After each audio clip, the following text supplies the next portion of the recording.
Ya gulay tamo ay ang pagkatambalay ti. Ya gulay.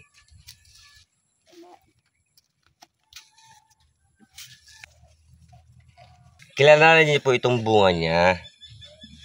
Ito po siya. Kukuha ka lang ng ilang piraso. Ilang talbos. Kukuha ka lang ng ilang pirasong talbos.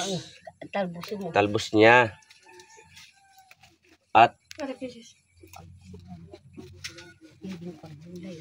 pagkatapos, ilalaga nyo, tapos yung sabaw niya, iinumin nyo yan. Nakakatanggal ng sakit ng katawan at lagnat at trangkaso. Gulay.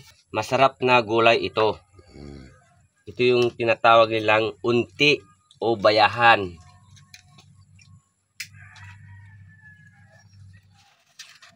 Ito po yung lola namin. Yan, nagturo sa amin na gamot na ganitong paraan. Maraming po salamat mga idol.